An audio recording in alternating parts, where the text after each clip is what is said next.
한국은행 총재님이시죠. 이창용 총재님이신데 얼마 전에 아주 중요한 의사결정을 하나 해주셨습니다. 뭐였냐? 대한민국의 기준금리를 인하하겠습니다. 낮아졌죠. 2.75%로 낮아져서 경제 성장 전망도 1.5% 정도로 하향됐다. 이런 기사들도 많이 나오고 있었는데요. 자, 지금 보시면 3.5%로 쭉 이어지고 있다가 3.25, 3, 2.75 그리고 올해에도 한 2번 정도 더 금리를 인하하겠다는 예상을 내놓았던 한국은행입니다.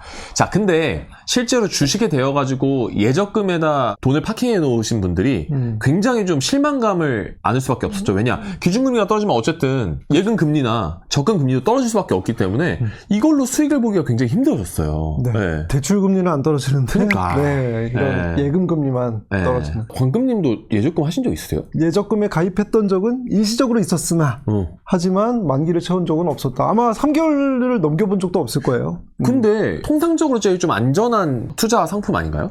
일단 예적금은 투자 상품이라기보단 돈을 모아두는 그런 용도라고 보는 것이 좀 더 합리적이고요. 그리고 주식 투자를 하다 보면은 장기 투자를 할수록 가장 안전한 자산은 주식 투자일 수가 있구나라는 것을 저는 느끼게 되더라고요. 물론 100%의 모든 자금을 주식에다가 다 넣는 것은 아닙니다. 왜냐면은 시장에서 예상치 못한 급락 같은 것들이 있을 수 변수가 있잖아요. 있을 수 있으니까요. 그런 부분에 대해서 대응을 하기 위해서 일정 부분의 현금성 자산을 보유하는 부분은 있지만 돈을 뭔가 잘 모으겠어 라는 용도로서 예적금을 하지는 않습니다. 자, 근데 요즘 이제 워낙 금리가 뚝뚝뚝뚝 떨어지고 있다 보니까 지금 이자율 한번 보시면 입출금 통장은 0.1에서 1%고요. 파킹 통장은 입출금 통장금리에서 2에서 3% 정도 더한 수준인데 이게 만약에 금리가 떨어지게 되면 이거보다 더 떨어지겠죠? 더 떨어지고 있죠. 네, 실제로 떨어지고 네. 있고요. 아니, 저 금리 자체도 낮은데 여기서 금리가 더 떨어지면 사실상 저기에다 돈을 넣어놓는 건 인플레이션 고려해봤을 때 거의 마이너스일 수도 있다 싶을 정도로 그렇죠. 수익이 거의 안 되는 거죠. 그래서 파킹 통장이라는 거 입출금 통장이 점점 메리트가 없어지고 있어서 많은 분들께서 이제 다른 쪽으로 눈을 돌리고 계신 것 같은데 광장님, 이게 다른 쪽으로 눈을 돌리는 게 이제는 슬슬 맞는 방법이긴 하겠죠? 저는 여쭤보고 싶어요. 10년 동안 계속해서 우상향하는 그런 투자 상품이 있다면 믿으시겠습니까? 아니 근데 10년 동안 우상향이라는 거는 사실 쉽지는 않죠. 10년이면 강산이 변한다는데 이례적이다라고도 볼 수가 있겠죠. 이거를 이렇게 알려줘도 사람들이 잘 안 하지 않나요? 실제로 강의를 하시고 계시니까. 유튜브에서도 5년도 더 됐을 거예요. 그때부터 말씀을 드려도 뭐 하는 분들은 하고 안 하는 분들은 안 하고 어쩔 수 없죠. 하지만 내가 자산을 잃어가고 싶다. 그러한 이제 의지가 있으시다면은 저는 선택을 안 하는 것은 조금 이상할 수도 있다. 네. 자, 그러면 10년 동안 상승한 주식을 지금 공개하도록 하겠습니다. 또 나왔네요. 진리. S&P 진리, 500이 네. 나왔습니다. 네, 진리죠. 근데 이거 너무 좀 질려요.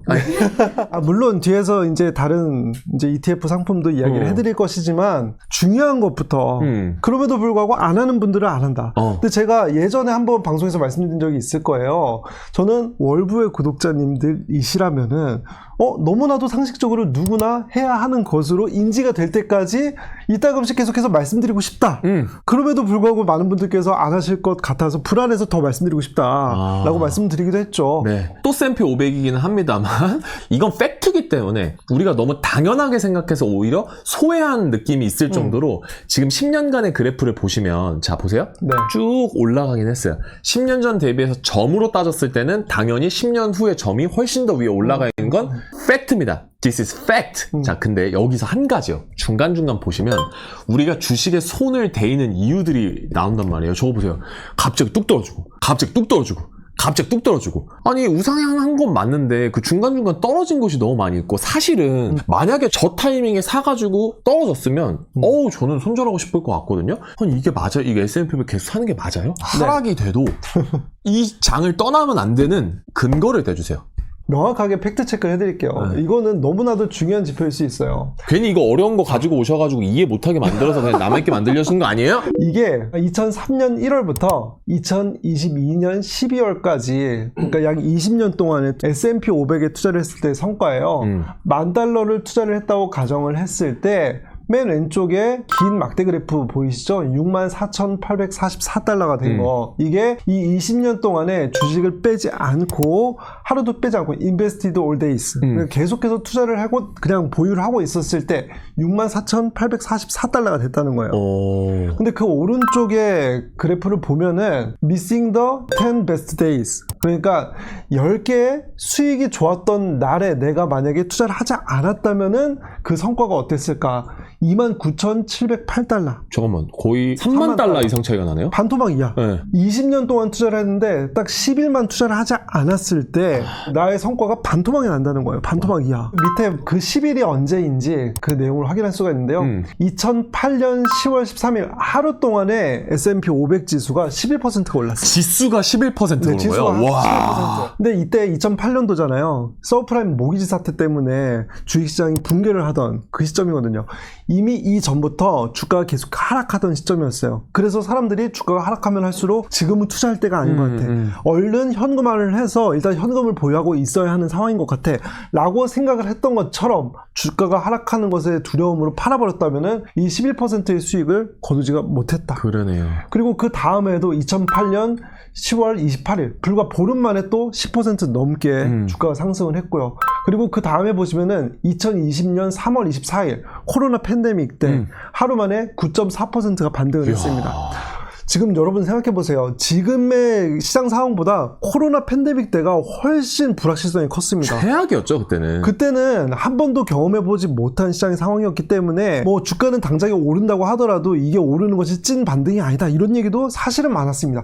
지나고 난 다음에 보니까 그때가 더 투자하기 좋았던 것 같아 라고 생각하지만 그 당시에는 훨씬 투자하기가 어려운 고민이 많았던 순간들이기도 하다. 주가가 하락을 했을 때 소나기를 피해보자 라고 해서 주식을 모두 팔았다면은 이렇게 수익이 좋았던 10일을 내가 투자를 못하게 됐다는 거고 그렇게 10일만 투자를 하지 않았으면은 내가 거두어들일 수 있는 성과가 반토막 이하였다. 그런데 그 옆에 보시면은 21을 빼고 31을 빼고 41이 빠지면서 점점 수익이 크게 하락을 하죠. 단 40일, 20년 중에 딱 40일만 투자를 하지 않다고 하더라도 $10,000가 $8,000가 되는 거예요. 한국돈 환산해 볼게요. 네. 64,000달러는 지금 기준 9,200만 원입니다. 네. 근데 가장 못 번 것, 딱 20년 중에 60일을 뺐을 뿐인데 8,800만 원 정도 차이가 나는 겁니다. 수익 차이가. 그러니까요. 단순히 내가 2달 정도를 시장에서 빠져 있었을 뿐인데 결국 변동이 좀 있더라도 시장에 참여하고 기다리는 게 수익률이 훨씬 더 좋다라는 걸 보여드리기 위해서 이 그래프를 보여드린 거예요. 자, 근데 여기서 세종씨 모르겠어. 저는 그냥 다른 건 다 모르겠고 주식 그 창에 파란불만 뜨면 나는 손이 떨리고 잠이 안 오고 회사에 못 가겠고 일에 집중을 못 하겠어요. 하시는 분들을 위해서 S&P 500보다 변동성이 더 적고 수익이 난 ETF를 오늘 추천을 드릴 겁니다. 네. 시장을 떠나는 것이 아니라 어떻게 하면 안정감 있게 포트폴리오를 운용을 할까라는 고민을 했고 그 결과로서 이 ETF를 매수를 하는 것이 지금 좋은 판단이 되겠구나 라는 관점으로 접근을 했다는 거 말씀을 드리고 싶습니다. 그럼 종목 이름이 뭡니까 결국에? 미국 주식시장에서만 매수를 하실 수 있는 USMV라는 ETF입니다. 오렌지색 그래프가 USMV고요. 네. 파란색이 S&P 500인데 지금 두 가지 그래프를 비교해 보시면 1월부터 3월까지 USMV 주식은 계속 올라서 5.52% 올랐고요. 네. 반대로 S&P 500은 1월 대비해서 3월에 0.66%가 떨어졌습니다. 일단 S&P 500 포트폴리오가 기술주 위주로 구성이 되어 있는 부분이 있기 때문에 상대적으로 주가 급락이 큰 편이죠. 올해 1월 중순까지만 해도 주가 좀 오르다가 그 이후로 다시 하락을 하면서 현재 마이너스 0.66% 수준입니다. 물론 이게 절대적으로 나쁜 수치는 아니에요. 투자자라면 당연히 감수할 수 있는 부분이기도 한데 누군가에게는 이러한 부분도 불안할 수 있다. 못 견딜 수 있죠. 근데 반면에 USMV ETF의 경우에는 5.52%의 상승을 했고요. 보시면은 최근에 뭐 관세 부과다 그리고 또 딥시크 관련된 이슈들도 있었고요. 중간중간에 충분히 주가가 급락을 할 수도 있었던 상황이 있었는데 오렌지색 그래프를 보시면 그러한 영향을 받지 않는 상대적으로 많은 개인 투자자분들께서 당연히 생소할 수밖에 없는 게 성과는 분명 S&P 500과 준하게 잘 나왔습니다. 하지만 등락이 크지가 않고 잔잔하게 올라요. 잔잔하게 오르는 종목은 시장에서 단기간에 큰 주목을 받기가 매우 어렵습니다. 네. 시장에서 관심을 갖는 것과 내가 투자를 해서 성과를 내는 그 영역은 분명히 다릅니다. 그래서 그걸 인지를 해줬으면 좋겠고요. 근데 강남이 제가 이거 USMV 저도 처음 들어봤거든요. 네. 근데 이거 그냥 미국 주식장에서 살 때 USMV 그냥 치면 되는 건가요? 저걸 티커라고 부르거든요. 네. 레미안 대치 팰리스라는 것을 보통 부동산 투자자분들은 레데펠이라고 불러요. 네. 그런 것처럼 티커는 그 줄임말이라고 보시면 됩니다. 좋습니다. 그럼 이거 네이버에 한번 쳐볼 수 있을까요? SMV. 요거 들어가시면 됩니다. 역시 아무도 그 관심이 없어. 노관심이야. 이렇게 안정적이고 5%나 올랐는데 USMV 뭔가 제가 계속해서 저변동성 잔잔하다 이런 말씀을 드리니까 성과가 시원찮은 거 아닌가 라고 생각이 드실 수도 있을 거예요. 그래서 20년치 2001년도 이후의 데이터를 한번 보도록 할게요. 2001년부터 2022년도까지의 성과를 갖고 온 것인데요.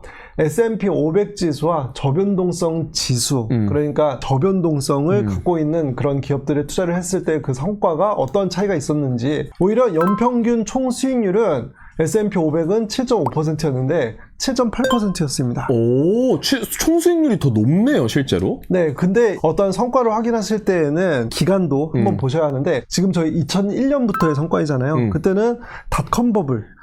닷컴 버블이 그래도 꺼지지 않았던 기술주들의 주가가 많이 올랐던 그런 상태라서 얘네들은 저변동성과는 맞지가 않죠. 핫한 주식이기 때문에 상대적으로 S&P 500에 좀 더 주가가 고평가되어 있는 상태에서부터 시작된 부분이 있다. 그런데 그 밑에 변동성 지표로 봤을 때 S&P 500 지수가 저변동성 지수보다 당연히 높고요. 저변동성 지수가 상대적으로 더 낮습니다. 근데 이 표준 편차라는 개념이 약간 와닿지 않으실 수 있어서 최대 낙폭, 고점 대비 얼마만큼 주가가 크게 하락했는지 과거 데이터로 봤을 때 최대 낙폭이 어느 정도였는지, S&P 500은 많은 분들께서 두려워하시는 것이 과거에 반토막이 났던 것, 그런 거에 대해서 이제 두려워하시는 거잖아요. 근데 이 저변동성 지수의 경우에는 26% 정도 수준에 그쳤다.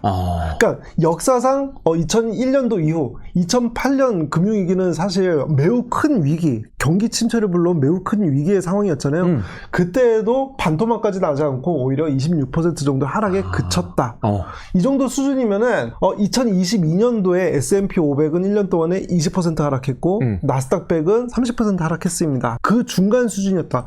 어떻게 보면 2022년보다 2008년도 금융위기가 훨씬 큰 위기였잖아요. 그런데 그 중간 수준밖에 되지 않았다.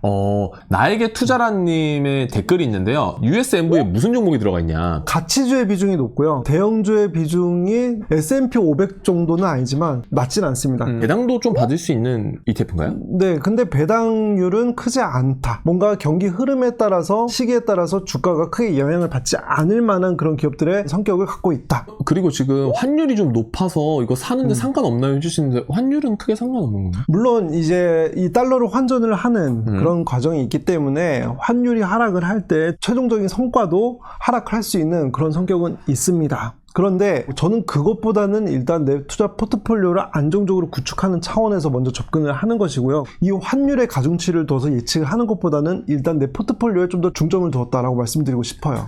잠자는 동안 돈이 들어오는 방법을 못 찾는다면 당신은 죽을 때까지 일을 해야 한다. 자, 요걸 이제 바꿔서 얘기하면 우리는 죽을 때까지 일을 하지 않기 위해서 내가 잠잘 때도 돈이 들어올 수 있는 방법을 꼭 찾아보셨으면 좋겠고요. 지금 달러로 뭐 미국 직투하는 방법 어떻게 하는지 모르겠다 이게 해주시는데, 광금님 혹시 같이 하시는 강의 내용 중에 저런 직투 내용도 들어있나요? 저게 너무 초보적인 거라 혹시 안 들어있을까 봐 걱정하시는 분들이 있을 것 같아요. 미국 주식 기초반이 있거든요. 기초반이니까 계좌 개설부터 알려줘요? 네. 그러면서 최종적으로 어떠한 종목을 매수할지 말지에 대한 의사결정을 5분 안에 내릴 수 있는 가이드라인, 체크리스트까지 배우실 수가 있습니다. 저는 투자는 숨쉬듯 해야 한다.